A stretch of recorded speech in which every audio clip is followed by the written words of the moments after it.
We're going to be talking about the best foods to eat for clear skin. My overall philosophy is that there are no foods that are off limits. All foods are good in moderation and everything has a purpose. Often, acne is driven by internal imbalances and nutrient deficiencies overall, not just single foods. Hello, welcome back to another episode of Sheets in Sync. This is the second time I'm recording this because I recorded it yesterday. And when I was done, I went to do some edits in it before I sent it off to my podcast team. And there was no sound coming out. And I checked my sound on my laptop was on, the sound on the podcast was on. I just messed something up and was just talking to myself for 40 minutes. So, looking at the glass half full, I got to really fine tune things and make it even better for today's actual recording. We're going to be talking about the best foods to eat for clear skin. And if you are someone who suffers with acne, first of all, hi, I see you. I've been there. That's a huge part of my story.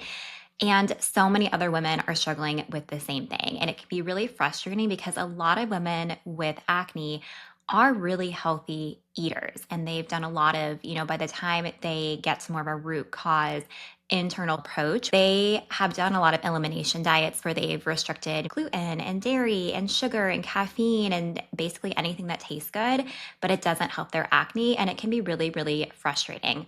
Or they've really just seen like really surface level advice of like drink water, eat healthy, get fruits and vegetables in. We're going to be diving much deeper into specific vitamins, minerals, how blood sugar plays a really important role, how restrictive diets can actually work against your skin, and why food first is always better than blindly supplementing, and how to know exactly which specific supplements are beneficial for your skin and your unique needs. We'll also tie birth control into this because I really want to connect the dots, especially if you are a woman who was maybe put on birth control to quote unquote help with your acne, or that was maybe a welcome side effect of being on birth control and now you're scared to come off of it. We'll talk about how birth control isn't fixing your acne and it's actually sabotaging it behind the scenes so that you can make an informed decision and have steps to think about in terms of how to fuel yourself for that transition off without your skin breaking out. Let's go ahead and dive into nutrients. The first one is vitamin A. And when I'm talking about vitamin A, one clarification I want to make is there are two different forms of vitamin A. There's beta carotene, which is what is in like more fruits and vegetables. So thinking carrots, tomatoes, spinach, etc., versus retinol. And retinol is mostly in animal products. We'll talk about specific ones that are really high in retinol that I recommend women with acne be focusing on. Retinol is the active form of vitamin A. So when I'm talking about vitamin A here, I want to clarify that I'm talking specifically about the active form, which is retinol. And research shows that women who are suffering with acne tend to be about 33% lower in retinol compared to non-acne sufferers. So there's really a key difference within this vitamin for those who are prone to acne versus those who are not. And retinol and vitamin A in general is really, really important for skin barrier. A lot of women who have acne, we've been on lots of harsh skincare routines and products, chemical peels and lasers and all these things. And then you add in maybe restrictive dieting, which just doesn't give your body the vitamins and minerals it needs to function. So vitamin A is really helpful for that skin barrier support. So you have that healthy glow and your skin can repair itself. That said, it also helps with supporting skin healing and cell turnover. It's frustrating enough to get an active breakout, but then when it heals, you're left with hyperpigmentation, which is like the red spots, or for some people, it's like indentation or acne scarring. So vitamin A is really helpful for speeding up healing of the skin and cell turnover so that your skin repairs itself. And you might not need as much topical support with that healing if you have adequate vitamin A. Vitamin A also is really, really important with hormone signaling in the body. So it not only plays a role with direct skin health, but also with your hormones, which is a key component in acne, as most of you probably already know. Good food sources of retinol specifically, the best one is beef liver. And if you're not a beef liver person, you can supplement with this, or there's even powders out there too. So, this is one that I have a lot of my clients on. The other one is cod liver oil. That's a really good form of vitamin A. So, if someone is really low in vitamin A, I might put them on both of those things. Or I might choose one or the other depending on what their other nutrients look like. For example, if someone is high in copper, I'm not going to supplement with beef liver right away because that is a good form of copper, and too much copper, even though it's a good mineral, it can cause complications if it's too high. Versus if someone's lower in copper, then I might choose beef liver and cod liver oil, for example. Other forms would be egg yolks and grass fed dairy. And I know dairy is a complicated conversation when it comes to acne. I will just say that most of the time, dairy is not the issue. It's more so what is going on in your gut that is having it react to dairy. And I've seen that over and over again is like typically it's not a specific food. It's more of, is there an overgrowth of bacteria? Is there an underpopulation of good bacteria? Is there a poor defense system in your gut immune response, for example, that is making it so that your body reacts to certain foods, whether it be dairy, gluten, etc. And that's where the testing come into really to target that. And for frame of reference, I do want to see vitamin A over 65 in blood labs. Conventional medicine usually actually flags this as high, but I look at it to be at least 65 because of how important it is for the skin and for hormone signaling as well. The next vitamin is vitamin E, and vitamin E and A and C, which we'll be talking about after this, are all antioxidants. So when someone has acne, they really need to support their antioxidant system in their body because it's so important for the skin. Vitamin E helps protect against inflammation and supports progesterone production. So this can also be helpful for individuals with maybe painful or missing periods because of its role in progesterone. Good sources of vitamin E are going to be sunflower seeds, almonds, avocado, olives, and egg yolks. The next one is vitamin C. People with acne are 40% lower in vitamin C compared to people without acne. And vitamin C, again, antioxidant, it also supports collagen production. So we hear a lot about collagen nowadays in terms of like bone health, skin health, etc. Vitamin C helps with collagen production. So yeah, you can supplement with collagen, and I mean I love collagen. I love adding it to like coffee and smoothies and like baked goods and stuff like that I make. And if we go further, we want your body to be able to make its own collagen too. We don't want to have to rely on supplementing it or always supplementing. So vitamin C really helps with that. It also supports detoxification in your immune system, makes you more resilient to stress when it comes up, which is important with skin health because stress can negatively impact your skin. And then it also enhances the absorption of other minerals like iron. So my favorite sources of vitamin C, I love Ossarilla cherry powder or Ossarilla cherries, really cherries in general, because we'll talk about this in a bit. Those are really supportive for good bacteria in the gut. Those like dark purple, red, blue fruits and vegetables. So I like doing that. You could also do, of course, citrus fruits or other fruits and vegetables high in vitamin C. Those are great sources as well. The last nutrient I want to talk about is iodine, which is a mineral. So we talked about vitamins A, E, and C. So I want to shift into iodine. And this one can be controversial because some acne estheticians, they're taught through their training that iodine is not helpful for the skin and can trigger breakouts. Whereas I have been trained and I have seen in practice and through testing iodine levels in multiple acne clients that low iodine can cause issues with the skin and breakouts. Iodine is such an important mineral because it supports thyroid function, hormone production, it supports detoxification, it contributes to that healthy glow that is often missing in acne clients, and especially with those like with inflamed breakouts.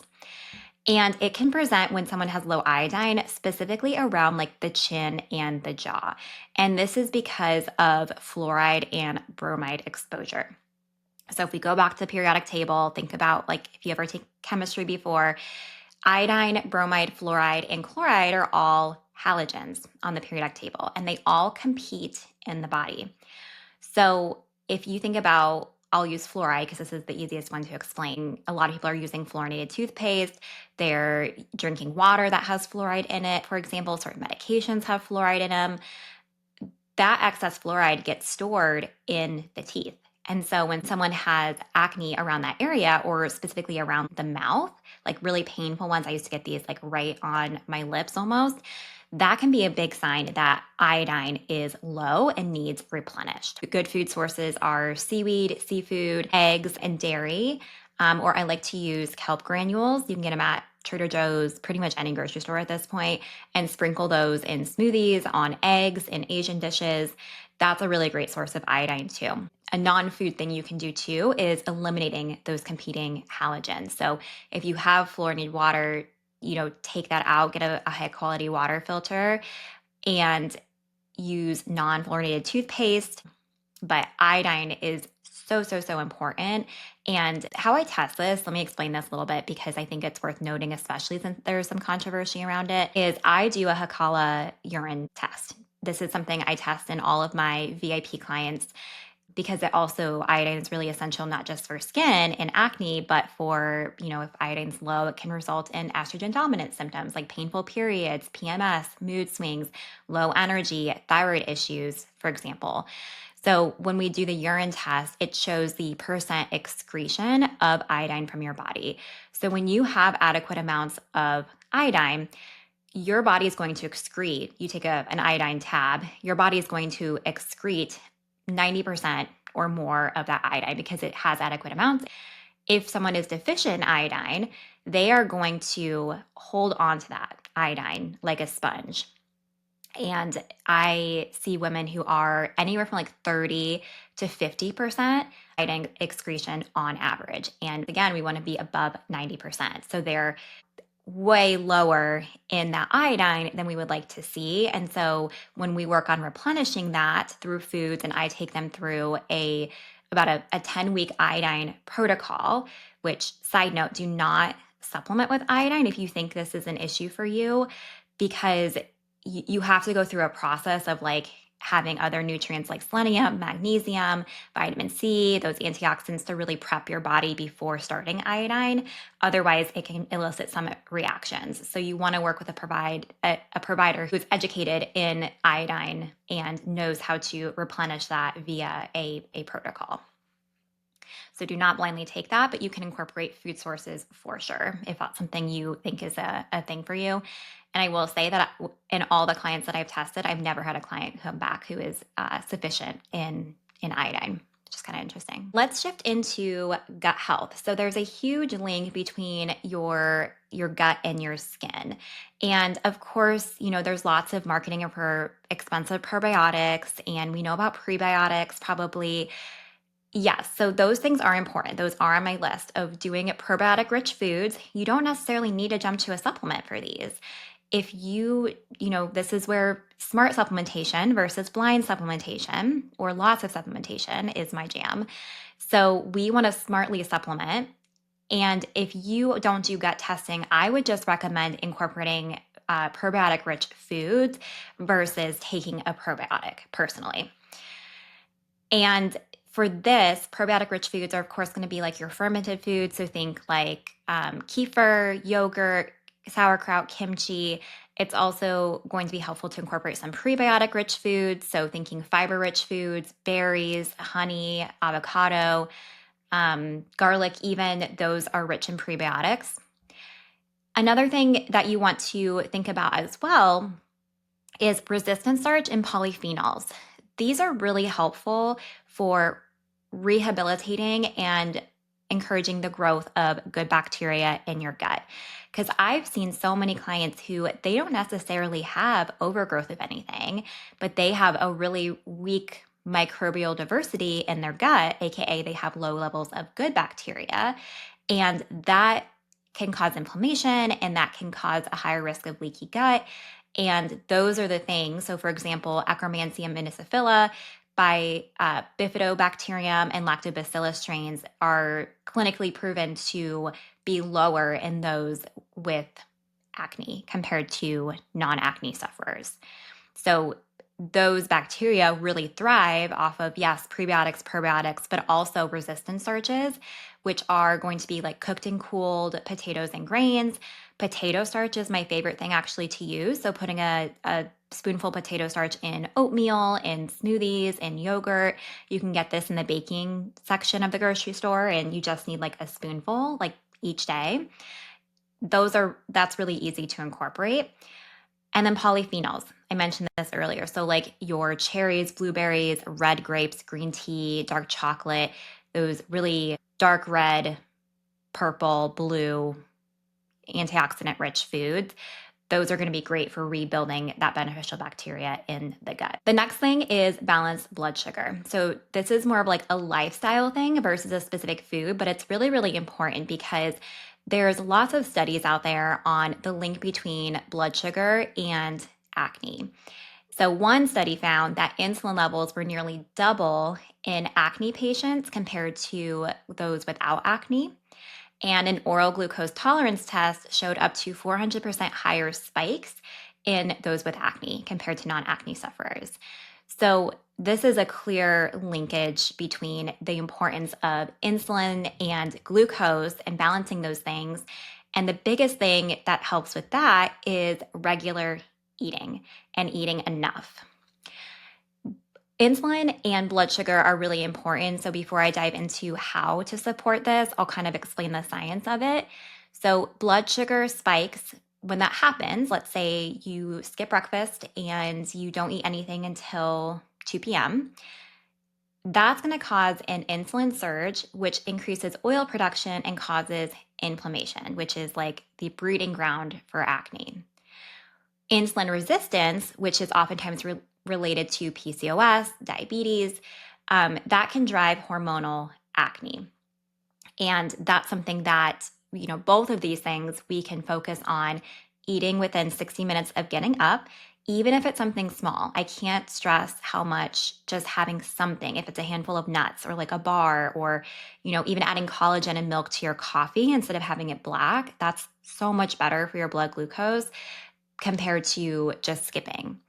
And then eating every 3 to 4 hours throughout the day. So for most people, this means we should be eating 3 meals and at least 1 to 3 snacks per day for most people. And of course, it depends on your activity level. How big those snacks and meals are going to be is going to be very specific based on your individual lifestyle and your individual needs. And that's where working with a registered dietitian to figure out exactly what your body needs is so, so helpful.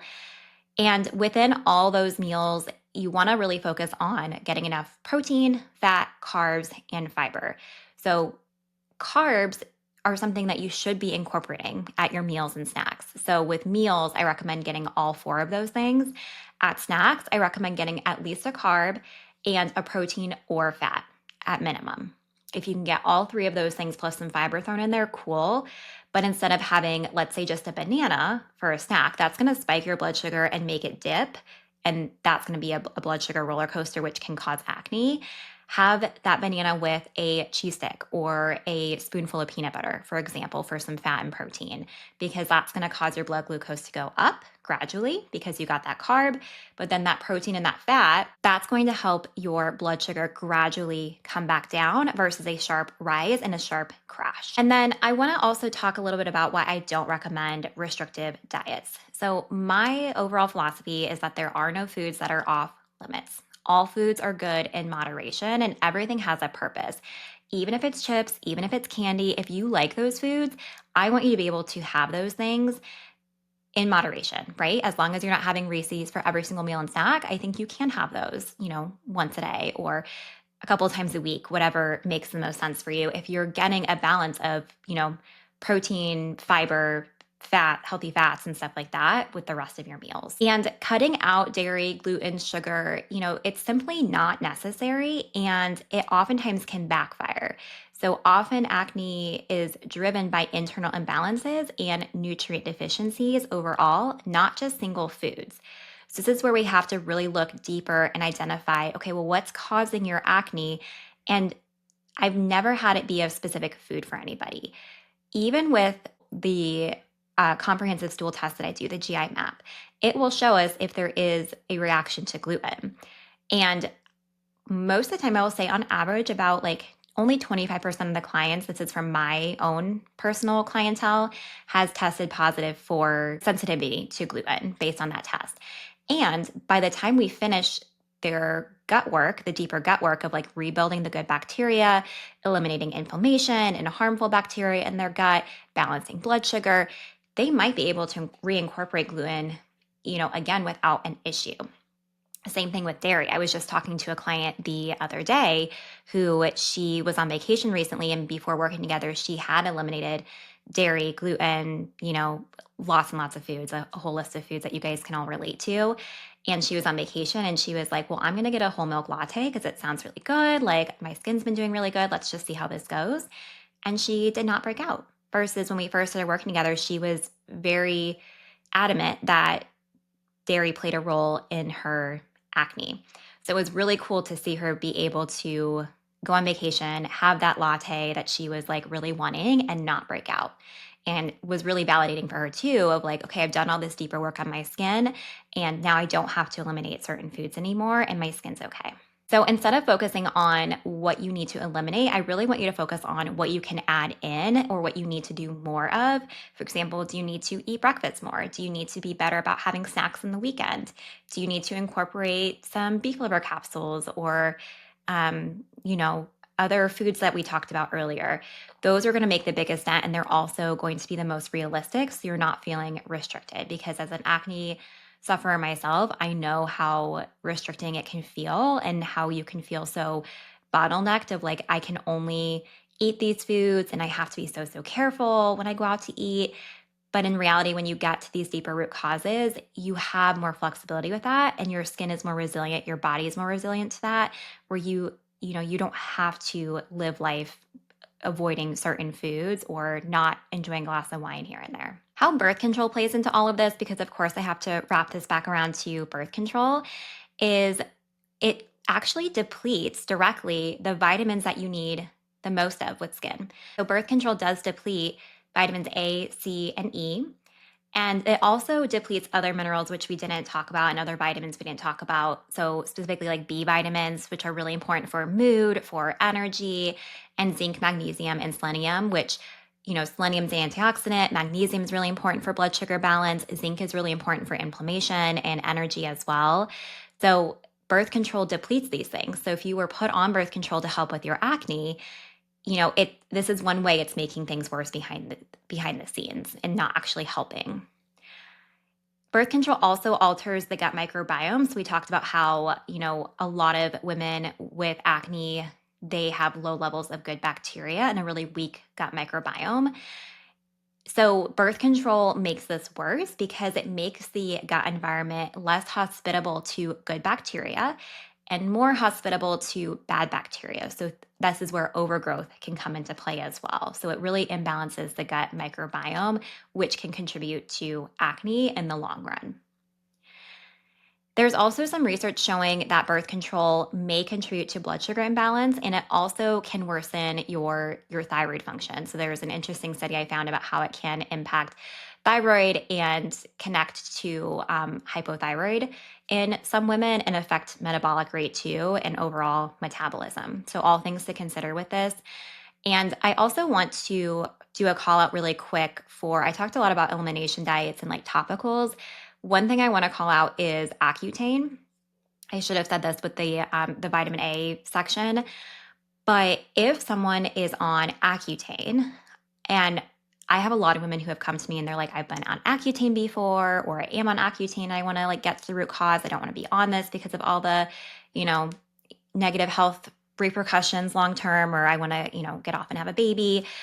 And Accutane works by it basically is meant to raise vitamin A levels. It is vitamin A.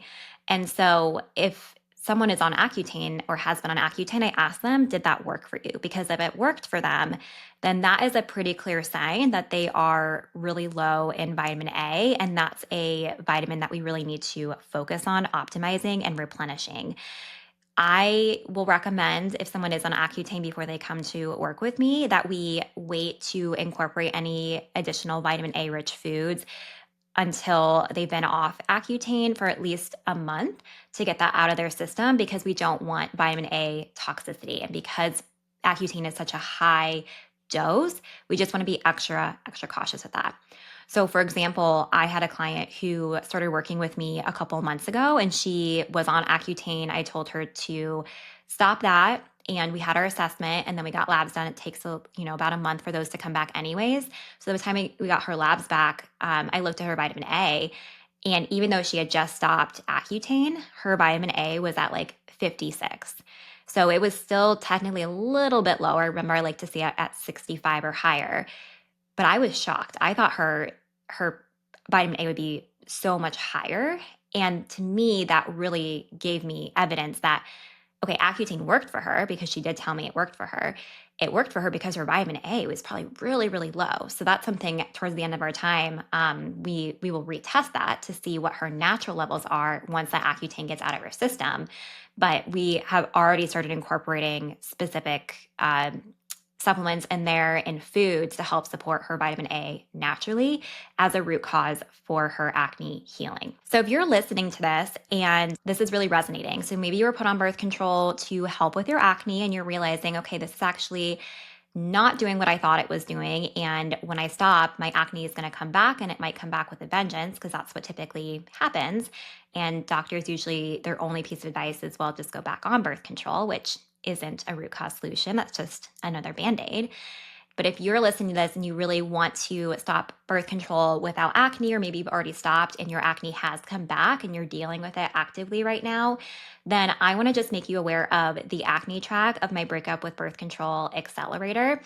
And what this is, it has 2 targeted lab tests that I've seen in practice to be super, super helpful and informative with clients suffering with acne. So it's the hair tissue mineral analysis, as well as my GI map, which is the comprehensive stool analysis.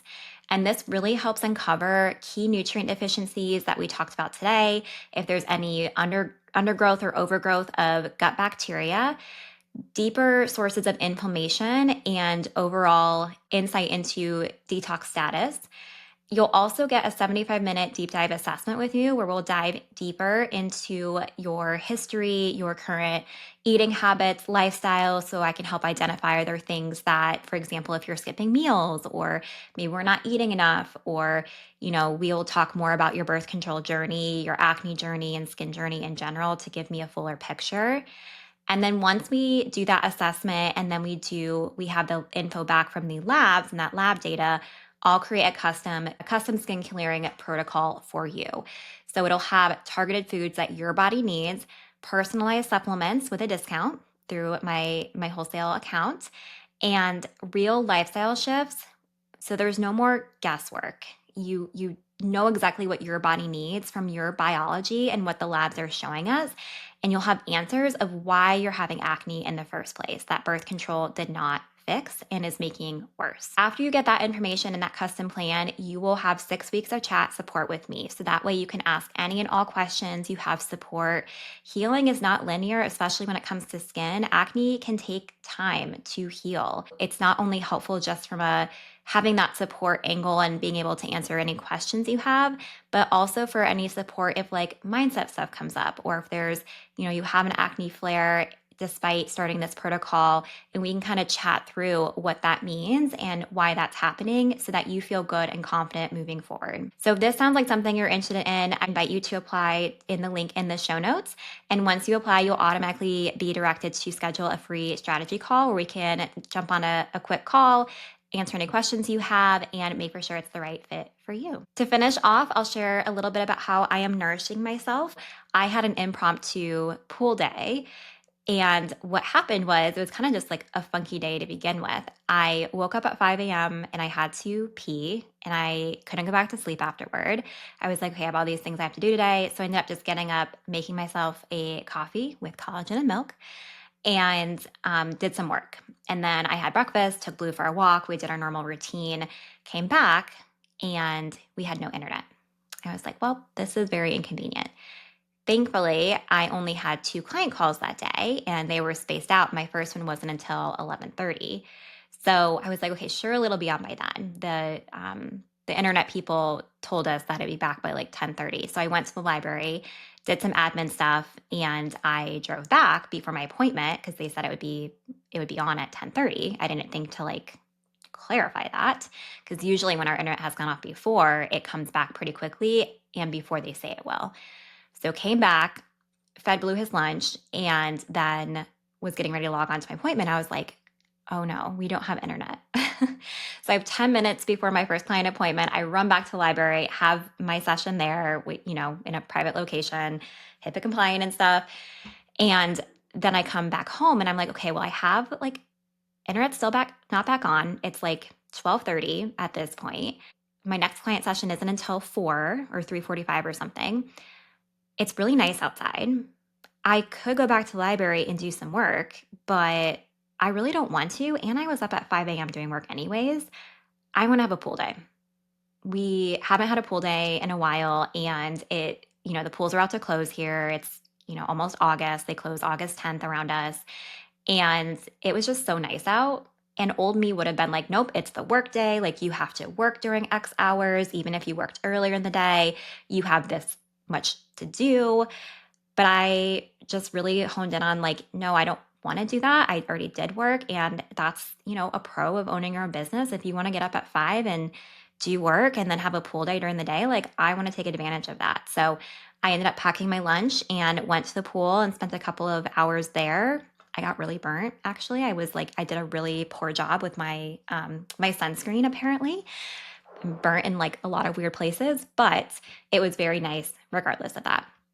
So that's how I'm nourishing myself is I had an impromptu pool day during the workday, which felt weird, but refreshing at the same time. I really hope this was helpful too for those of you who are suffering with acne, because I know firsthand how frustrating that can be and how you're probably already doing all the things right, but your acne keeps coming back. So if this is helpful, please share it with a friend. Please share it with a coworker, anyone who you think could benefit from it. And again, if you want individualized support to do that functional testing to uncover those deeper root causes of your acne and get a personalized plan to help with that, I am 100% here to support you. Thank you so much for listening. And until next time, stay nourished.